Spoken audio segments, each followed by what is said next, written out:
नमस्कार, स्वागत है आपका। मैं हूं आपके साथ अनाया शर्मा। शुरुआत करेंगे खबरों की विस्तार से।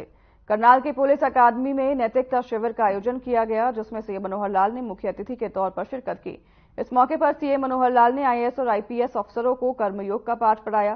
सीएम ने आगे कहा कि पीएम मोदी के कर्मयोगी अभियान के जरिए हरियाणा सरकार प्रदेश के 3.5 लाख अधिकारियों और कर्मचारियों को कर्मयोगी बना रही है। सीएम ने आगे कहा कि हिपा के माध्यम से अधिकारियों कर्मचारियों की ट्रेनिंग होती है, लेकिन अब पीएम मोदी के आह्वान पर मिशन कर्मयोगी शुरू किया गया है। कर्मचारी अपने आप को कर्मयोगी समझें और अपने व्यवहार के नाते जनता की सेवा में लगे।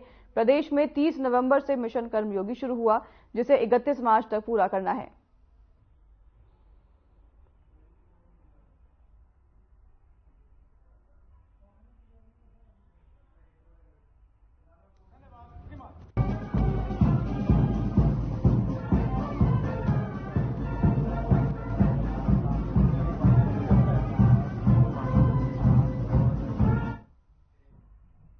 नरनौद उपमंडल के गांव खेड़ी चोपटा में कांग्रेस पार्टी ने एक रैली का आयोजन किया गया और इस रैली में सांसद दीपेंद्र हुड्डा पहुंचे।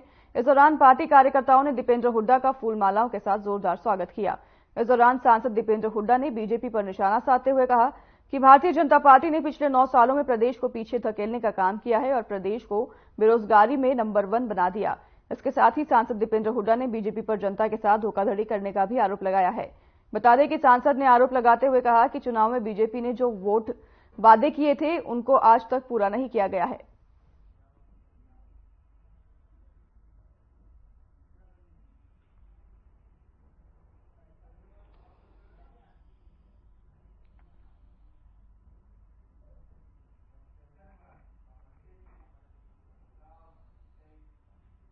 फरीदाबाद के सेक्टर 23 में स्मार्ट मीटर और इनविजिबल चार्ज को लेकर जमकर प्रदर्शन किया गया है। बिजली कार्यालय पर आपके कार्यकर्ताओं ने प्रदर्शन किया और बता दें कि जमकर विरोध भी किया। इतना ही नहीं, इस बीच आम आदमी पार्टी के कार्यकर्ताओं ने बिजली मंत्री रणजीत चौटाला का पुतला भी फूंका और साथ ही बीजेपी सरकार के मुर्दाबाद के नारे लगाए। बिजली विभाग के एससी नरेश कक्कड़ ने बताया कि सरकार की नई नीति के चलते स्मार्ट मीटर लगाए जा रहे हैं, कोई भी इनविजिबल चार्ज नहीं लगाया जा रहा है। ऐसे में जो ज्ञापन आज आम आदमी पार्टी की तरफ से सौंपा गया है, उसे कार्यकर्ताओं ने बताया कि स्मार्ट मीटर के नाम पर लोगों को ठगने का काम किया जा रहा है और उस पर अंकुश नहीं लगाया जाता है तो फरीदाबाद की जनता आने वाले दिनों में सड़क पर उतरकर विरोध करेगी।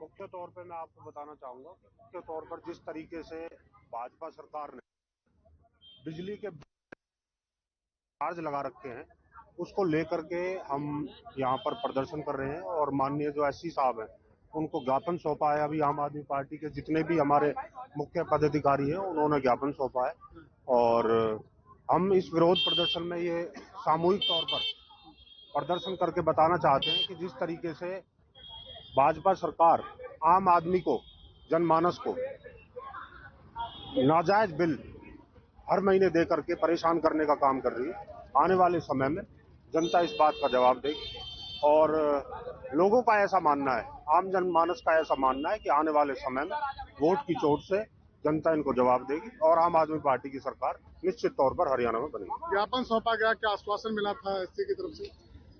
ज्ञापन देते समय अगर सर जी, आज तमाम जो आम आदमी पार्टी के जो कार्यकर्ता हैं, नेता हैं, वो पहुंचे हैं, क्या बात है, किस बात को लेकर? ऐसा है जी, कहीं ना कहीं कर सरकार अपनी तानाशाही चला रही गरीब आदमी के ऊपर। एक तरफ तो हमारी पार्टी कहीं ना कहीं कर लोगों को मुफ्त बिजली देने की बात कर रही है और सामने हरियाणा के अंदर जो वर्तमान की सरकार है ये लोगों की जेब काटने लगी है। हर महीने अब नॉन एनर्जी के नाम पर 1000, 1500, 2000 रुपए उनके बिल में जोड़ के भेज रही है।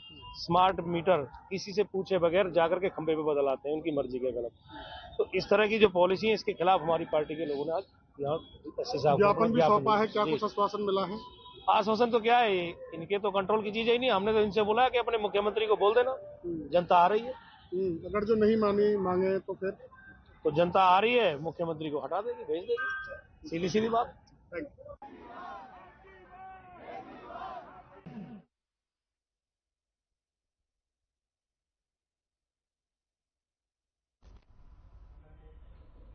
हरियाणा कांग्रेस के वरिष्ठ नेता और ओबीसी मोर्चे के राष्ट्रीय अध्यक्ष कप्तान अजय सिंह यादव से कई अहम मुद्दों को लेकर हमारे संवाददाता विजेंद्र कुमार ने खास बातचीत की है। इस बातचीत में किन मुद्दों को लेकर चर्चा की गई, आइए आपको सुनाते हैं। आगाज हो चुका है और तमाम पार्टियां अपनी अपनी चुनावी तैयारी में जुटी है। ऐसे में कांग्रेस किस तरह से तैयारी कर रही है, हमारे साथ पूर्व मंत्री कैप्टन अजय सिंह यादव मौजूद है, इनसे बातचीत करेंगे। सर, किस तरह से तैयारी कांग्रेस की चल रही है लोकसभा चुनाव? मैंने तो 450 गाँव कर दी है, अब एप्लीकेशन मांगी है, हमने अभी अपना चुनाव प्रचार बंद कर दिया है। जिस दिन पार्टी कहेगी, जिसको कहेगी उसकी मदद कर रहे हैं। कैप्टन साहब लगातार तैयारी भी कर रहे थे और इस तरह से छोटा सा प्रदेश है, 10 लोकसभा की सीटें हैं और आपने जो नाराजगी भी जाहिर की कि SC, ST, OBC के चेयरमैन को जो इलेक्शन कमेटी बनाई है इसमें नहीं दिया गया, क्यों नहीं दिया? हम जो हमारे अध्यक्ष हैं खड़गे जी, उनसे मिले थे। जितने हमारे राष्ट्रीय चेयरमैन हैं SC, ST, OBC माइनॉरिटी के, उनसे आग्रह किया था, रिक्वेस्ट किया था, उन्होंने मान भी गया था लेकिन आज तक उनकी बात पर इम्प्लीमेंट नहीं किया जाए। अगर अध्यक्ष की बात पे भी अगर इम्प्लीमेंट नहीं किया जाता है तो फिर वो तो बात तो ठीक नहीं है। कितना दुष्परिणाम देखने को मिल सकता है, क्योंकि कांग्रेस का भी संगठन भी नहीं है और इस तरह से आपकी नाराजगी भी देखी जा रही है। आप भी सीनियर लीडर हैं और आप जिस तरह से नाराजगी जाहिर कर रहे हैं, कहीं ना कहीं आने वाले समय में दिक्कत। 6 महीने पहले राहुल गांधी जी ने इनको डेडलाइन दे दी थी कि 1 महीने में 4 करके दे दें। आज तक हमारा जिले के अध्यक्ष नहीं बने हैं, ब्लॉक के अध्यक्ष नहीं बने हैं। कैप्टन अजय सिंह एक इंडिविजुअल के तौर पे हमने जितने भी प्रोग्राम किए पिछले 3 महीने से मैं कर रहा हूँ। मैं राहुल गांधी जी की भारत जोड़ो न्याय यात्रा में नहीं गया, लेकिन अब मैं जाऊंगा न्याय यात्रा में। कैप्टन साहब, अब कह रहे थे कि राहुल गांधी के जो आदेश है कि SC, ST, OBC माइनॉरिटी के लोगों को आगे लाया जाए, उनको उनका हक दिलाया जाए, न्याय यात्रा कर रहे हैं। कौन लोग हैं जो बात नहीं मान रहे पार्टी को? नहीं, मैं कह रहा हूँ जो वो आदेश दे रहे हैं उसके ऊपर उसको इम्प्लीमेंट किया जाना चाहिए। SC, ST, OBC माइनॉरिटी के लोगों को तमाम कमेटियों में जो उनका अधिकार है 50% पोस्टें उनको मिलनी चाहिए। वो जो है उस प्रकार जैसे भाजपा वाले उनके जो जैसे हाथी के दांत दिखाने वाले होते हैं और खाने वाले दूसरे होते हैं, वो कुछ नहीं कर रहे, लेकिन दिखाव में बहुत कुछ करते हैं। हमारे यहाँ तो दिखाव में भी नहीं कर रहे।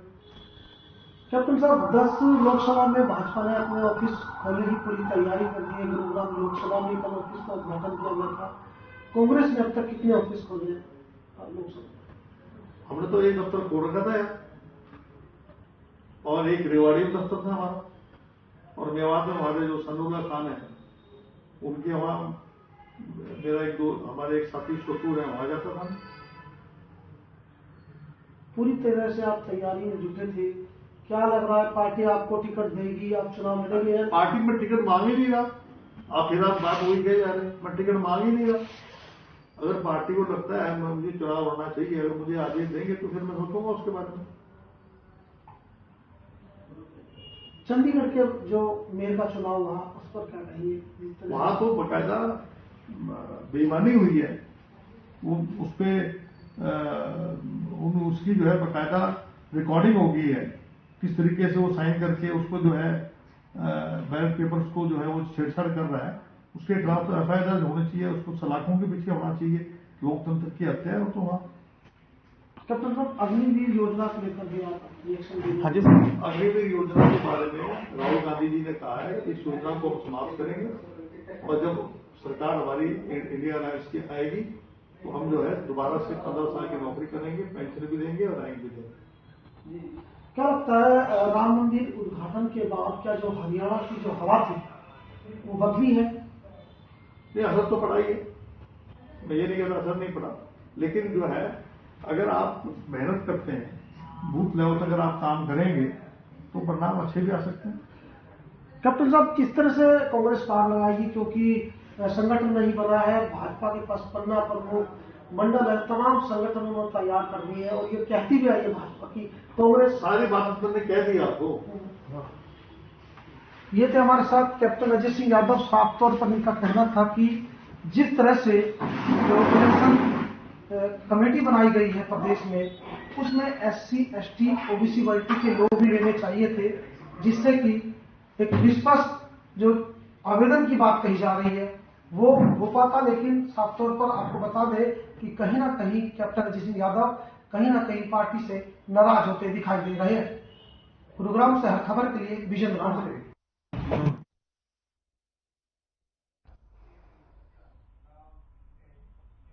चलिए आगे बढ़ेंगे खबरों में। इंद्री के गांव बयाना में एक बार फिर विवाहिता दहेज की बलि चढ़ गई है, जिसके बाद पुलिस ने शव को कब्जे में लेकर पोस्टमार्टम हाउस भेज दिया है। आपको बता दें कि इसको लेकर लड़की वालों ने पुलिस में शिकायत की है। शिकायत के बाद 5 लोगों के खिलाफ दहेज हत्या का केस दर्ज कर लिया है। ससुराल पक्ष के लोगों को हिरासत में ले लिया गया है। जानकारी के मुताबिक ससुराल वाले दहेज को लेकर युवती को तंग करते थे। शिकायत के आधार पर केस दर्ज कर लिया गया है और इस मामले पर पुलिस का कहना है कि पोस्टमार्टम की रिपोर्ट के बाद आगे की कार्रवाई की जाएगी।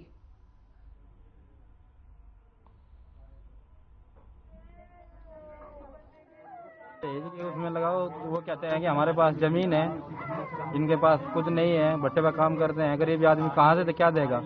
जब परेशान थे तो उठा के घर छोड़ जाते कि आपकी लड़की से हम परेशान हैं, पर उसको है जी मौत न होती है नहीं जी, मौत ना होती, क्योंकि घर पर रहते जैसे कैसे अपना गुजारा करते। तो कौन है इसके परिवार में, ससुराल में?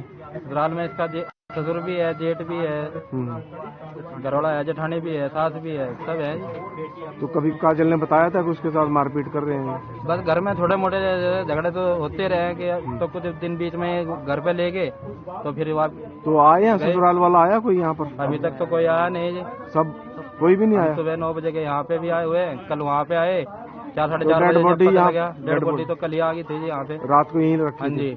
तो वहाँ पे 4:30 बजे 5 बजे करीब पहुँच गए, तो वहाँ घर पे कोई नहीं मिला उनके, तो इन्होंने जाकर उतारी फिर फांसी से। हाँ जी। अच्छा अच्छा, बचाते क्या उसको इंसान मिले। बहादुरगढ़ में बुधवार की दोपहर उस समय सनसनी फैल गई जब पुराना कोच परिसर के पास सेना की खाली पड़ी जमीन पर एक नवजात बच्ची का गर्दन कटा शव बरामद हुआ। नवजात भी 10 से 15 दिनों का ही प्रतीत हो रहा है। थाना सेक्टर 6 से पुलिस मौके पर पहुंची और SFL टीम को बुलाया गया। टीम के यहां पहुंचने और जांच करने के बाद शव को पुलिस ने कब्जे में लेकर पोस्टमार्टम के लिए नागरिक अस्पताल में भिजवा दिया। फिलहाल पुलिस मामले की जांच में जुटी हुई है। वहीं अधिकारियों का कहना है कि शव को कुत्तों ने नोच रखा था।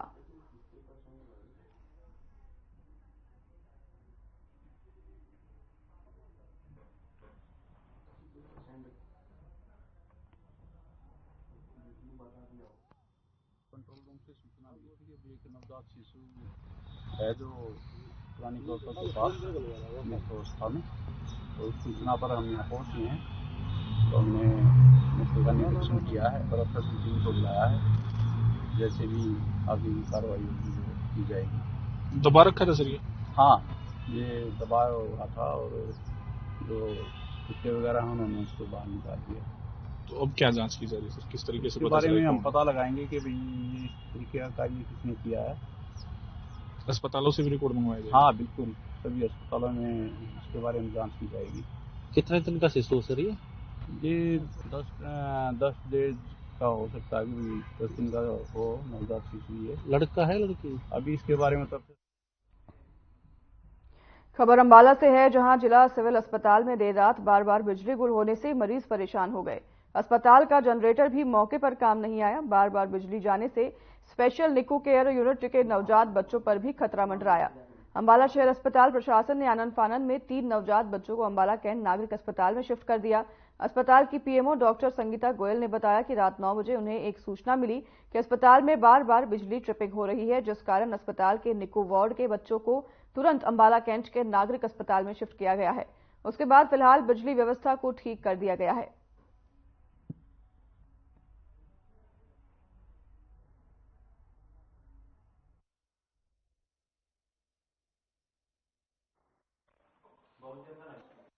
रात लाइट ट्रिप कर रही थी, मुझे 9 बजे फ़ोन आया था डॉक्टर अरविंद पांडे का। वो कुछ देर बाद थोड़ी देर के लिए बंद हो रही थी, तो बच्चों, क्योंकि बच्चे हैं वहाँ पे जो बेचारे बोल भी नहीं सकते, उनकी सेफ्टी के लिए हमने 3 बच्चे कैंट शिफ्ट कर दिए। पर अब ऐसी कोई लाइट की प्रॉब्लम नहीं है, जो थोड़ी बहुत भी है वो ठीक हो रही है। टोटल कितने बच्चे थे? 3 बच्चे शिफ्ट किए। अंदर कितने थे? अंदर 7-8 बच्चे हैं। Okay. हाँ। जो जिनको लगातार जरूरत थी रेडिएंट गवर्नमेंट की, उनको ही उनकी हालत को देखते हुए हमने उनको शिफ्ट किया। प्रिकॉशन एक ली गई है, ऐसा कुछ नहीं था भी ताकि कल को कोई ऐसी बात ना हो जाए, तो इसलिए शिफ्ट किया। बुला लेंगे, कोई बात नहीं। अभी हैं बच्चों को ठंड में बार-बार शिफ्ट करना भी ठीक नहीं है।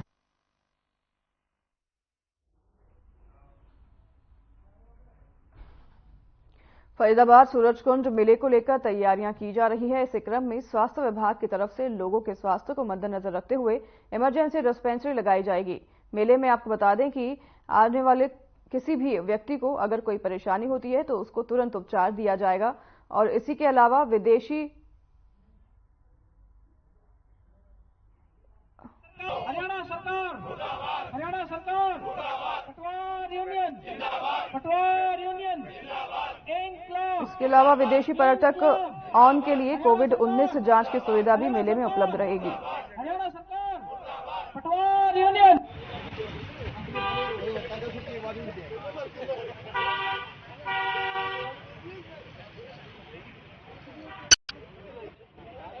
बलजीत सिंह पटवारी, जिला प्रधान रेवेन्यू पटवारी एवं कानून एसोसिएशन रेवाड़ी हरियाणा। रनीत जी, आज 29वां दिन है लगातार धरना प्रदर्शन सरकार के खिलाफ। जी, बीच में एक वार्ता भी हुई आपसे, जी क्या रहा उस वार्ता? 29 तारीख को वार्ता हुई है सरकार के साथ। हमारे राज्य कार्यकारिणी को बुलाया था। वार्ता में हमारी उनसे सहमति नहीं बनी। सरकार ने कहा है कि 2016 से लागू करने में कानूनी अड़चन आ रही है, इसलिए 2016 से नहीं लगा सकते। क्या ये स्पष्ट नहीं किया गया कि क्या किस प्रकार की कानूनी अड़चन? ना, ये स्पष्ट नहीं किया सरकार ने क्या कानूनी अड़चन है। एक सवाल जो जनता भी जानना चाहती है, क्या हड़ताल किसी? हमारे पास तो एक ही विकल्प है कर्मचारियों के पास, हड़ताल करना। हम अपनी जायज मांगों को लेकर हड़ताल कर रहे हैं। सरकार ने हामी भी भरी थी और सरकार हाँ भर के मुकर गई, तो इसमें हमारी क्या गलती है? मेन मुख्य मांग क्या है? मेन मुख्य मांग वेतन विसंगति है, जो सरकार ने हामी भरी थी 2016 से लागू करने की। सरकार रणबीर सिंह पटवारी, जिला सचिव द रेवेन्यू पटवार एवं कानून एसोसिएशन हरियाणा।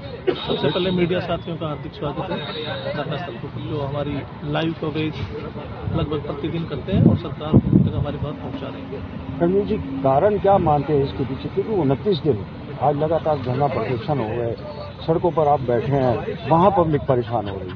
देखिए, कोई भी कारण नहीं है। सरकार ने पिछले साल जनवरी में हमारी बात को बिल्कुल सिरे से माना था कि 32,100 देंगे और 1/1/2016 से सीएम साहब ने कहा था ये बात, और पूरी बात को मान के एक नोटिफिकेशन भी जारी कर दिया गया था। उसके बाद 9 फरवरी को फिर बैक डेट में कर दिया इन्होंने, और उन्होंने कहा भी नोशनली नहीं प्रोस्पेक्टिवली देंगे। इस बात को लेकर हम बड़े आहत हुए थे और सरकार ने ये कहा था कि चलो, वार्ता से पहले कोई बात हुई थी तो कह रहे थे कि अभी कुछ समय तो हम सोच रहे हैं, और उसके बाद 1 साल तक कोई एक्शन नहीं लिया गया। आखिरकार हार कर हमें ये कदम उठाना पड़ेगा। अब क्या मानना है आपका?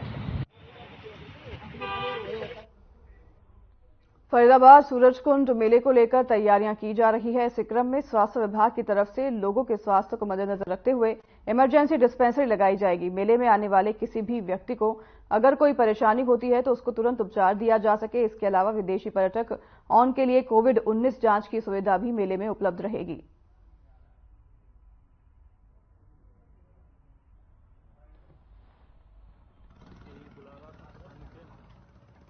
स्वास्थ्य विभाग की तरफ से वहाँ पर डिस्पेंसरी बनाई जाएगी और एम्बुलेंस रखी जाएगी। कोई को किसी प्रकार की दिक्कत होती है तो दवाइयाँ वहीं पर उपलब्ध होगी और सभी का सुचारू रूप से जरूरत के हिसाब से इलाज किया। कितनी टीमों का गठन किया गया है वहाँ के लिए? वहाँ पे डिस्पेंसरी राउंड द क्लॉक चलेगी, 2 डिस्पेंसरी बनाई जाती है। इसके अलावा एम्बुलेंस लगाई जाएगी और उसके अंदर किसी को कोई तकलीफ होती है तो उसका इलाज सुचारू रूप से किया जाएगा। सर, जो कोविड की बात है,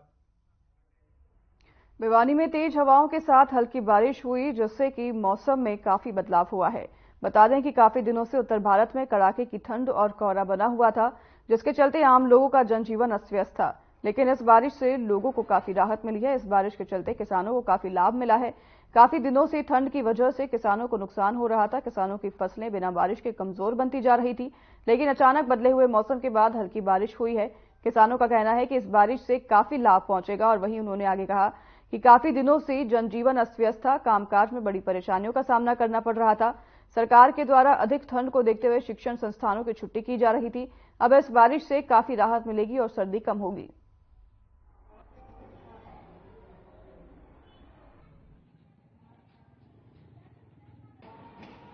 सर्दी बढ़ने के कारण जी गूंद के लड्डू, समोसे, गर्मा-गर्म गाजर पाक, इनकी तलब ज्यादा जी। तो कितना माहौल बना? बहुत बढ़िया माहौल है जी सर्दी का। बहुत ठंड हो रही है, इस वजह से समोसे ज्यादा बिकते हैं। बारिश होना एक किसान के लिए बहुत अच्छी बात है, फसल के लिए फायदा है। जो प्रदूषण है उसमें राहत मिलेगी, ठंड में भी राहत मिलेगी। और बारिश का मौसम इस अब की बार पहली बारिश हुई है पूरे सीजन में, तो बारिश से बहुत कुछ किसानों को भी फायदा है और आम आदमी को भी फायदा है। छुट्टियां चल रही थी, बारिश होने के बाद थोड़ी सर्दी कम हो जाएगी, धूप भी निकलेगी। और 1 महीना बच्चों की छुट्टियां थी, बहुत कुछ पढ़ाई में थोड़ा सा डिस्टर्ब हुए हैं। अब स्कूल भी खुल गए। मौसम के अनुसार 1-2 दिन का और मौसम खराब रहेगा, उसके बाद में अच्छा मौसम हो जाएगा। आज तो बारिश का मौसम है, काफी दिन से कोहरा बना हुआ था, बहुत ज्यादा सर्दी थी। आज भी बहुत ज्यादा सर्दी है, पर मौसम हो रही है। उम्मीद है कि आगे क्या पता भाई ऐसे अच्छा मौसम आए। हाँ, बूंदाबांदी से हमें लाभ मिलेगा। ये तो खेतों में भी बहुत लाभ होएगा और यहाँ हमें मौसम में भी बहुत लाभ मिलेगा। तो फिलहाल इस बुलेटिन में हमारे साथ बस इतना ही। नमस्कार।